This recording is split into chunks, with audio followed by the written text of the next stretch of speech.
Hello नमस्कार दोस्तों, आप सभी का स्वागत है मेरे चैनल जनहित में जीके में। दोस्तों आज एक नया टॉपिक लेकर मैं आई हूँ जो कि है भारतीय संविधान की अनुसूचियाँ, और मैं इसे ट्रिक से याद करवाऊंगी। जैसे कि आप सभी को पता है कि भारतीय संविधान में 12 अनुसूचियाँ दी गई है। मूल संविधान में ये अनुसूचियाँ 8 थी, लेकिन वर्तमान में 12 है। तो ये 12 अनुसूचियाँ हम लोग इस तरह से याद करेंगे। चलिए स्टार्ट करते हैं। पहली अनुसूची है जिसमें राज्यों और केंद्र शासित राज्यों की बात की जा रही है। तो दोस्तों आपको पता है कि हमारा देश राज्यों का संघ है, तो सबसे पहले तो राज्य की ही बात की जाएगी। सबसे पहले किस चीज की बात की जाएगी? राज्य की बात की जाएगी। पहला राज्य बनाना ही तो पहला काम है। अच्छा, जब राज्य बन जाएगा तो दूसरी अनुसूची में पेंशन की बात की जा रही है।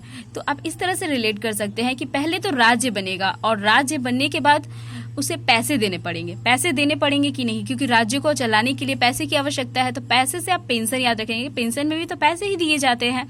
तो आप सेकंड जो है पहले राज्य बनेगा और राज्य के लोग क्या बोलेंगे उसके बाद? पैसे दो। पैसे दो से आप याद रखेंगे पेंशन जो है दूसरी अनुसूची में है। अच्छा, पैसे देने के बाद उन लोगों को क्या लेनी पड़ेगी? शपथ लेनी पड़ेगी। देखिए पैसे का मामला है तो लोगों को ईमानदारी से खर्च करनी है राज्य चलाने के लिए। तो तीसरे में आपको क्या कहा गया है? शपथ लेनी पड़ेगी। तो आप इस तरह से भी याद कर सकते हैं कि 3 शपथ उन लोगों को लेनी पड़ेगी।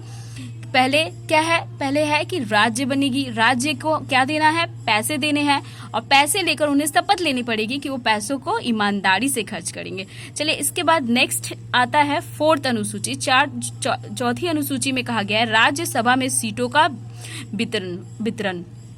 तो चौथी अनुसूची में आप इस तरह से याद कर सकेंगे कि जब राज्य बन गया, राज्य को पैसे दे दिए गए और पैसे लेकर वो लोगों ने शपथ भी ले ली कि वो पैसों को ईमानदारी से खर्च करेंगे, तो अब वो अपने राज्यसभा की सीट पे बैठ सकते हैं। राजा जो है अपनी सीट पर बैठ सकता है। जब तक राज्य नहीं बनेगा, पैसे नहीं दिए जाएंगे और वो शपथ नहीं ले लेते, तो वो फिर राजा जो है अपनी सीट पे कैसे बैठेगा? तो आप ऐसे याद करेंगे कि शपथ लेने के बाद जो है राज्यसभा में राजा अपनी सीट पर बैठ जाएगा। सीट पे बैठ जाने के बाद उन्हें ये काम जरूर करना है कि चाहे एससी हो चाहे एसटी हो, चाहे एससी हो या चाहे एसटी हो, सभी को साथ लेकर चलना है। ठीक, क्योंकि साथ से ही तो शक्ति है। तो क्योंकि आप इस तरह से याद कर सकते हैं कि राज्यसभा सीट पर बैठने के बाद चाहे एससी हो यानी कि 5वीं अनुसूची में एससी अनुसूचित जनजाति क्षेत्र की बात की गई है, और 6वीं अनुसूची में एसटी जनजाति की बात की गई है। तो इस तरह से याद रखेंगे, चाहे एससी हो चाहे एसटी हो, सबको साथ लेकर चलना है, क्योंकि साथ से ही शक्ति है। तो 7वीं अनुसूची में शक्ति की बात की गई है, संघ व राज्यों के बीच शक्ति का बंटवारा। तो इस तरह से आप देखेंगे कि आपको 1 से लेकर 7 तक किस तरह से याद हो जाता है। चलिए नेक्स्ट है 8वीं अनुसूची। अब 8वीं अनुसूची में आप देखिए यहाँ पे लिखा हुआ है भाषाओं का उल्लेख। तो 8वीं अनुसूची में आप किस तरह से याद करेंगे? अच्छा बताइए कि जो भाषाएं होती हैं, अगर हम अपनी भाषाएं बोलेंगे तो वो बहुत आसान है बोलना, लेकिन अगर हम दूसरी भाषा बोलते हैं और अपनी भाषा को छोड़कर दूसरी भाषा में किसी चीज को कुछ समझाना है तो हम अटक जाते हैं।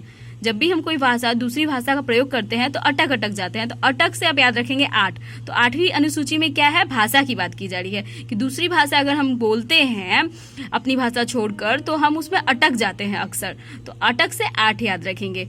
9वीं अनुसूची में है संपत्ति का अधिकार का अधिग्रहण। आप सीधा ही बताइए, सीधी एक बात बताइए, अगर आपसे कोई संपत्ति का आपके संपत्ति पर अधिकार कर रहा है, आपके संपत्ति पर अधिग्रहण करना चाहेगा, तो आप क्या बोलेंगे? नो। ये तो गलत है। आप सीधा नो बोलेंगे। क्या मैं आपकी संपत्ति पर अधिकार कर सकती हूँ? तो आपने क्या कहना है? नो। तो नो से याद रखेंगे 9। 9वीं अनुसूची में संपत्ति का अधिकार है। और नेक्स्ट है दल बदल प्रावधान, जो कि 10वीं अनुसूची में है। तो आप इस तरह से याद रखेंगे 10 में दल है, 10 दल। इस तरह से याद रखिए 10 दल बदल प्रावधान जो है 10 दल। इस तरह से आपको याद हो जाएगा। 11वीं अनुसूची में है पंचायती राज का उल्लेख। तो दोस्तों आप इस तरह से याद रखेंगे 11वीं और 12वीं अनुसूची को आप रिलेट कर सकते हैं इस तरह से कि आप 11 रुपए जो है पंच को आपको कितने रुपए देने हैं? 11 रुपए देने हैं। क्योंकि आप पंच को 11 रुपए ही क्यों देने हैं? क्योंकि 11 रुपए का शगुन होता है। तो आप 11 रुपए पंच को दीजिए। इससे क्या होगा? पंच जो है बहुत अच्छे से काम करेगा और आपका नगर बड़ा कर देगा। मतलब पंच का मतलब क्या होता है? गांव में ही तो पंचायत होती है ना, लेकिन आप 11 रुपए देंगे तो वो बड़ा कर देगा नगर को, आपके नगर को बड़ा कर देगा से आप याद रखेंगे। 12वीं अनुसूची में नगर निगम का उल्लेख किया गया है। तो इस तरह से आप 1 से लेकर 12 तक जो है अनुसूची याद कर सकते हैं। मेरे वीडियो को प्लीज़ लाइक एंड सब्सक्राइब करें और 1-2 बार इसको ध्यान से देखेंगे तो आपको ये अच्छे से याद हो जाएगा। Thank you.